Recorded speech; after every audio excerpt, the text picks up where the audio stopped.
Oh, we're live, guys. Sorry about that. We're gonna get the guys back. We had an issue with the internet, and we're getting that fixed right now. This is part 2 of the recap of the NFL Draft 2020. Sorry about that, guys. Whoa! Okay. Hey, you're Yeah, back. my internet Welcome went back. down for some reason. It happens, but this is very few in between. Okay, let's.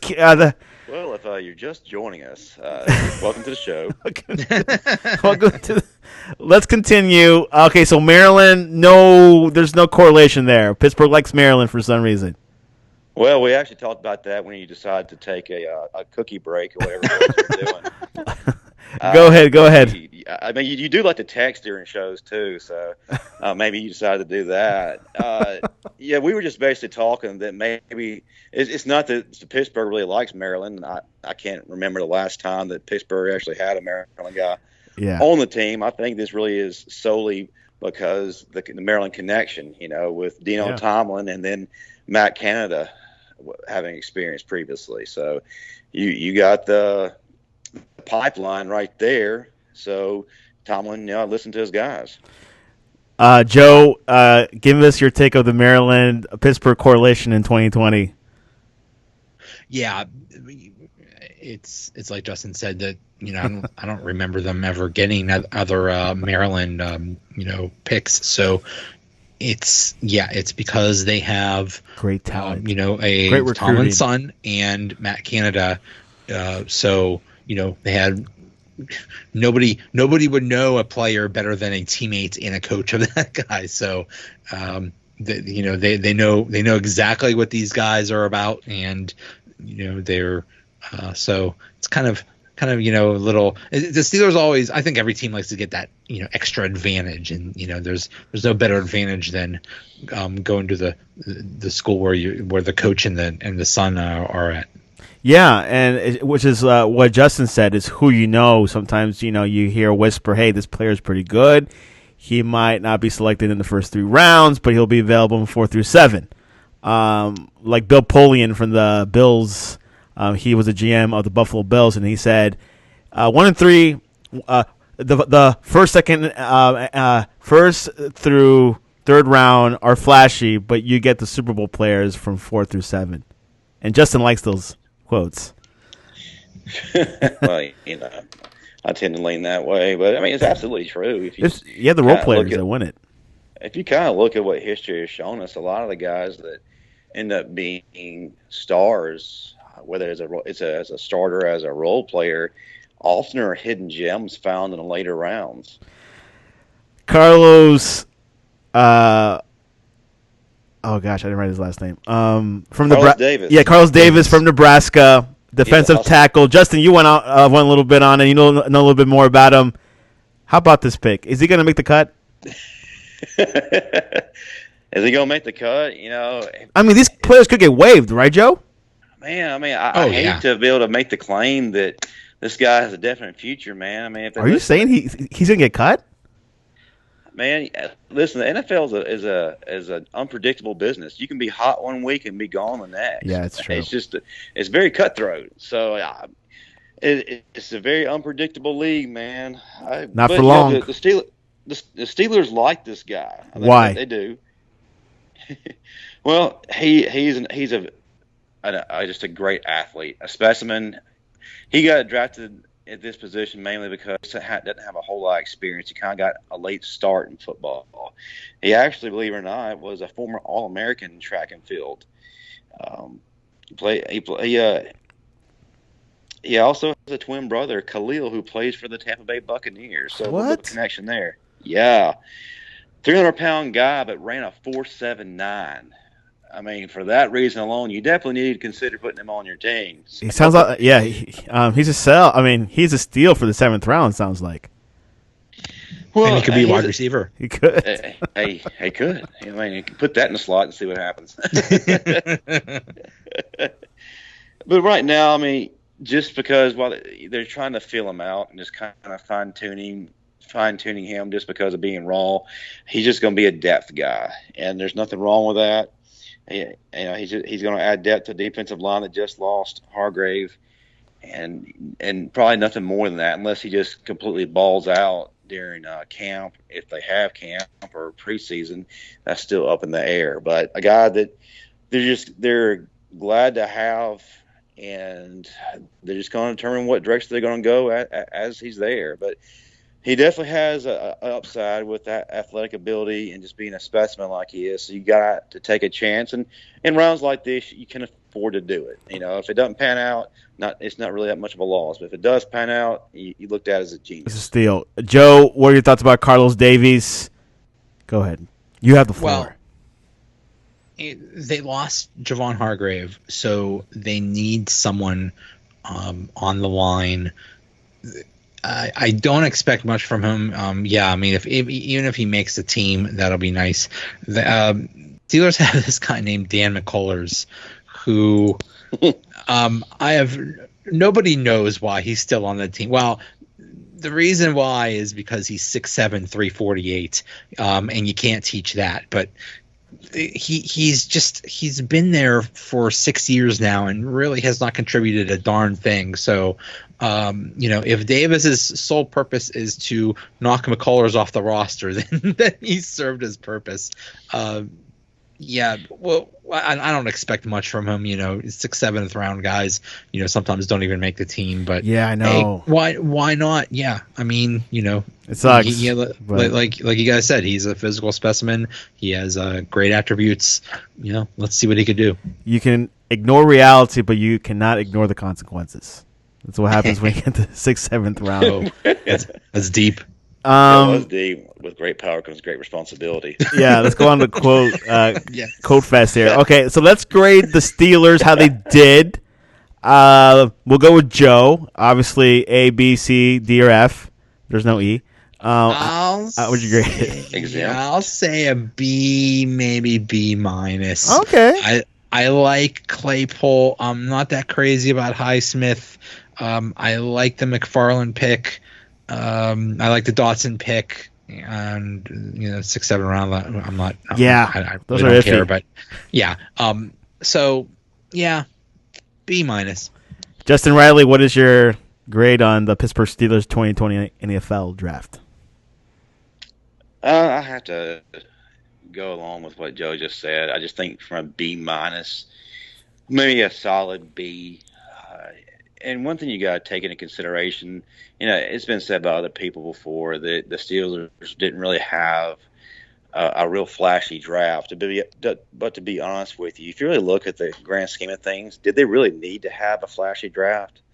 Because really what they were trying to do was just improve upon what they have and just add depth. And that was the biggest concern going into this.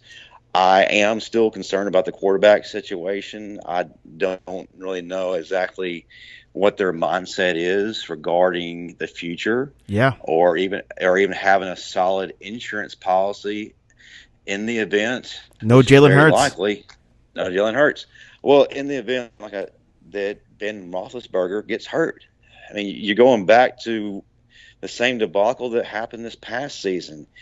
And I'm sorry, that's just not good enough for me if I'm a Steelers guy. So I just don't understand the thinking there. But I'm just that can be a whole nother podcast. Yeah, no, I'll stick with that because Ryan Krista did mention it on Monday that Roethlisberger is not a 16-game quarterback. Joe, I would like to hear your opinion over that. And Cam Newton is available, by the way. They're not getting Cam Newton. They're not getting any. Cam Newton's already said that he's not going to be a backup. No, he said he's open to it. He said it this morning. He's open to it. Yeah, he actually. Well, Cam Newton, I believe, will end up in Washington. But anyway, true. I think so too. The Steelers' philosophy is we're sticking with Mason as our backup, and like you guys just said, Roethlisberger is not a 16-game season quarterback. It's very rarely that he plays every game of a season. He will miss 1 or 2 games. He always does. And if they need to play Mason Rudolph for 1 or 2 games, they'll be okay. If Roethlisberger goes down, and just like last year, they are screwed. Why didn't they get a backup? Why didn't they get, Winston or Cam Newton or Andy Dalton or whoever else was available? who knows? That is their philosophy that they are sticking with. They're sticking with Ben and Mason Rudolph. I mean, it's a great debate. Is Mason Rudolph good enough? He wasn't last year, but then again, that was really his first year playing. So, has he learned anything? Will he be better? Will he be an adequate backup? Who knows? And as far as the heir apparent to Ben, after Ben retires, they're basically saying, well, we'll just it's like me in final exams. Yeah, we'll get to that. Yeah, we'll get to that later. Well, they're putting it off. So yeah, which is good. I think that's good principles to have, and maybe Justin might agree with me. Stick with Mason. Hey, you're the second. You're the number 2 guy, and for one more year. Let me talk to both of you guys about this, and I want you to kind of look at where I'm coming from. Yes, I do get that this was his first actual season as the starter, the head signal caller, the guy. But what really disturbed me is I didn't see any progression from him. I didn't see any upward movement from him, and that's disturbing for me going forward. Because guys, the likelihood of Roethlisberger going down at some point, whether it's for a few games or the entire season, is very likely. So I don't feel comfortable with Mason Rudolph coming in there and taking over again, because you're not going to see movement upward. And you got all these good players around you. You don't have a quarterback who essentially is the engine of the offense. Having these good players really isn't going to do a bit of good. Something to definitely. You want comment on that way to bounce back, Joe? Yeah. Okay. So here's, first of all, Justin, it's your team is the reason why he didn't progress. Earl Thomas knocking him out in that game. It was the first domino to fall, if you will. Yeah. I mean, I don't think. He got knocked out cold in that game. So there was that. Then there was the Myles Garrett thing where one of the greatest physical specimens of the league threw his helmet and bonked Mason on the head. Over that. Which was ridiculous. But then the third thing was the aftermath of that, when Garrett said that he did that because Mason Rudolph called him a racial slur. So I think all of those things combined just really destroyed his year. And so basically he came back from that, but he was so ineffective that they put in Devlin Hodges, and Hodges played for the middle part of the season. Toward the end, Hodges was ineffective. Because he's he does. He's a duck. He's a duck. Yes, he's a duck. He was throwing ducks. Everything about him was. He was undrafted free agent. It was a little. But anyway, so one of the last games of the year was against the Jets. Oof, good game. And Hodges was taken out. Mason came in, and Mason looked really good. And we thought, maybe there is progression here. But in that game, he got hurt. So we don't know whether he has progressed or not. You could only hope he does, but that's all we have to go on. Do you think there's any durability concerns with Rudolph? I mean, I just heard the word hurt, several times in that discussion you just provided there. I think any quarterback that got knocked out, and I'm sure he had a concussion, and then got, another concussion by someone swinging a helmet at them.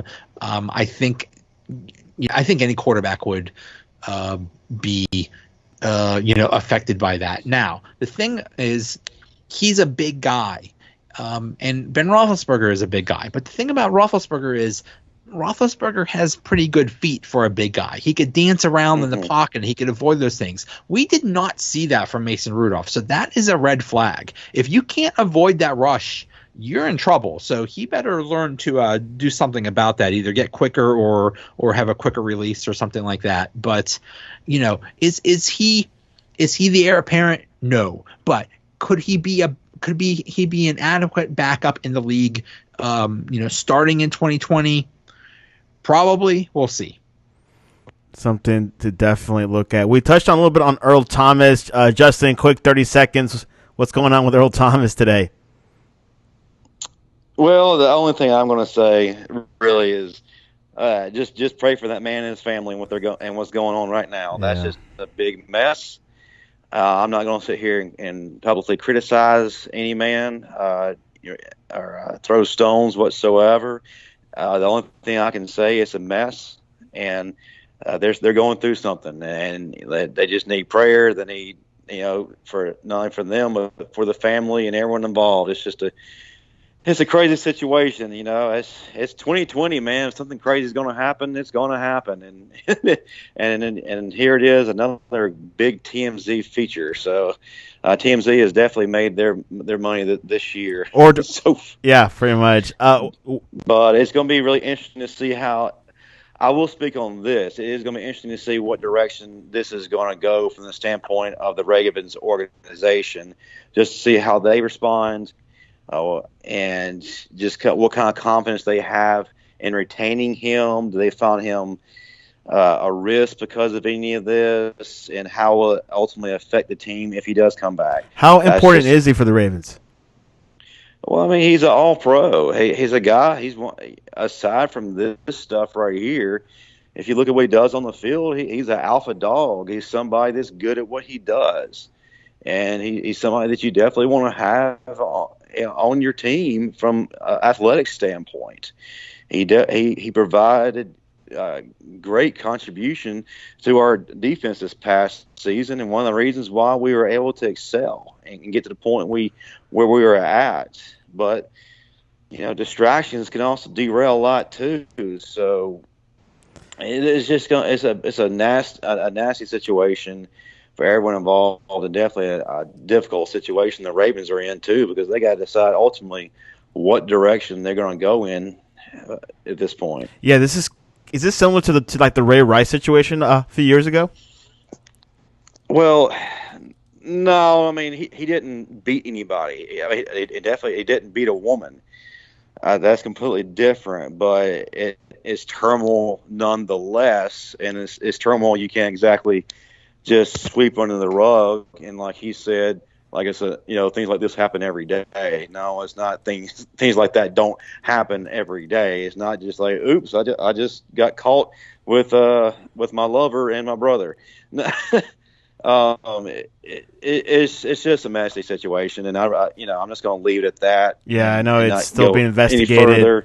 And it's just going to be interesting from an organizational standpoint to see what direction we're going to go now. Yeah, similar situation to Kareem Hunt a couple years ago. So we'll see how the Ravens handle it. It's a tough situation. But go ahead, Joe. From what I understand, because of the Ray Rice situation, I think Baltimore has a zero tolerance policy with regards to things like that. So his fate on the team might be decided, regardless, even if it's all cleared or something like that. They might just say, "Hey, sorry, zero tolerance. You're out of here." Wow, this is a good podcast. We got the Steelers and talking some Raven football. So definitely two rival teams. So definitely we'll be looking at that for the next couple of weeks. Any closing words, guys, of the Pittsburgh Steelers NFL Draft 2020?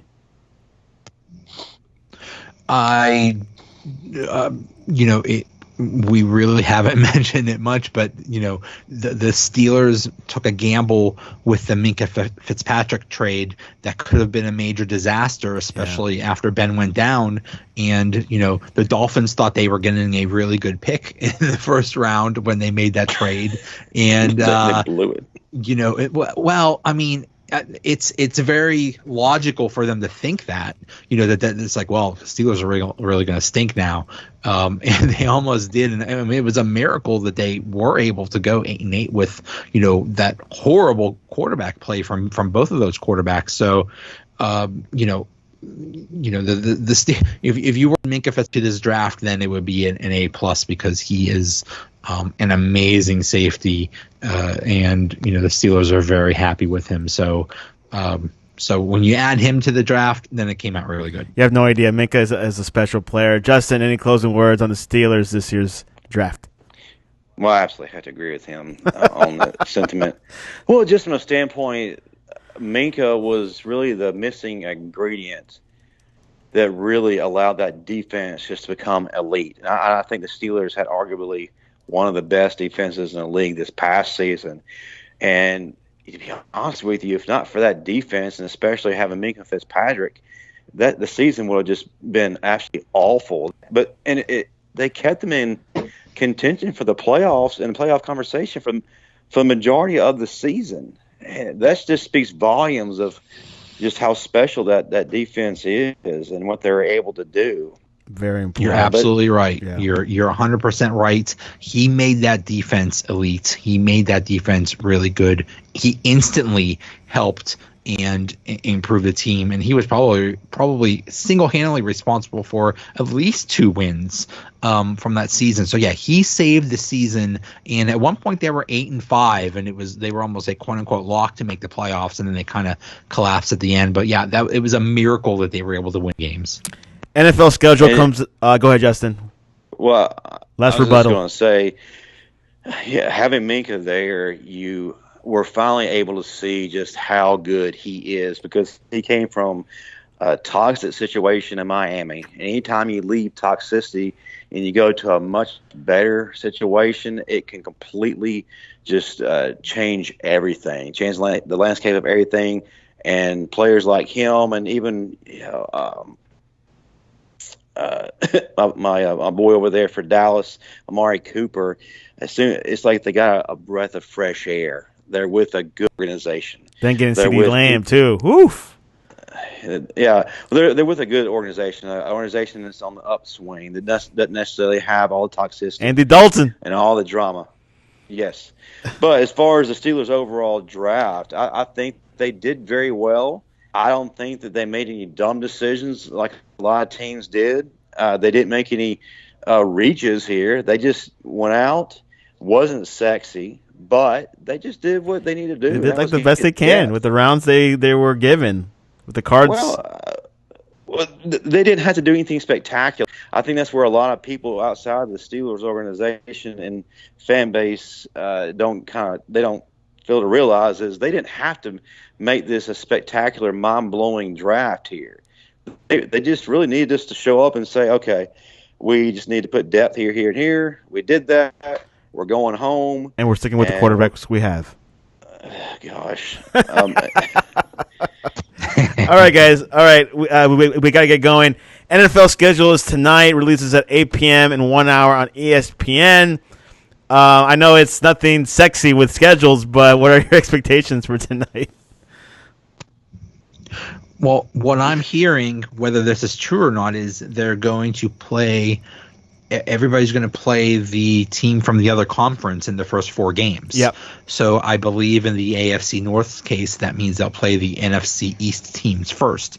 So, that's in case – games have to be postponed or canceled or something like that. You're postponing or canceling the least important games. So just like everything else in this crazy year, it'll probably be a crazy schedule. Yeah, and Brady is playing the Saints, Drew Brees, their first game. So, Justin, what are your thoughts about the scheduling tonight? Why is this so hyped up? Brady versus Breeze. That's it. I mean, that's a pretty awesome opening day. Yeah, it is. It is. Well, it's important from the standpoint of it gives us concrete direction. We know what's going to happen, how it's going to look, and we are pretty much almost assured we're getting a season. And how exactly the season is going to look from a standpoint of how many people are going to be allowed in the stadium, with that's to be determined. But essentially, we're being guaranteed, okay, we're getting back to some sense of normalcy here, and we're going to have a season. We're going to play some football, and that's just huge. And it's something that we really need right now. we've been grasping for something during this crazy pandemic. The Last Dance isn't enough. The Last Dance is freaking phenomenal, but that's going to come to an end soon.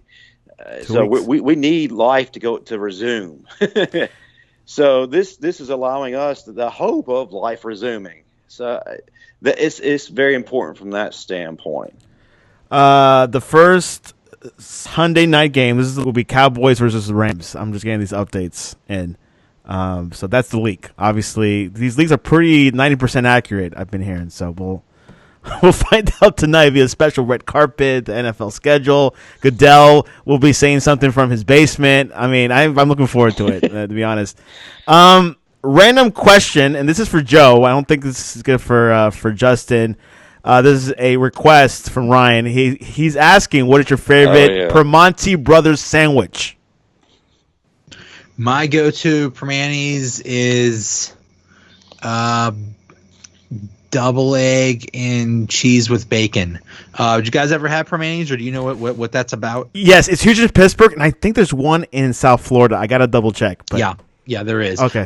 Basically, they put fries and coleslaw and tomato in the sandwich, and so it just becomes this giant sandwich that you have to tackle like a right on like a giant nose tackle or something like that. So it is a Pittsburgh staple. Yeah. Anybody that goes to Pittsburgh, you need to get it. You need to get down Primanti's and that. And I guess, Justin, would you be able to tackle that?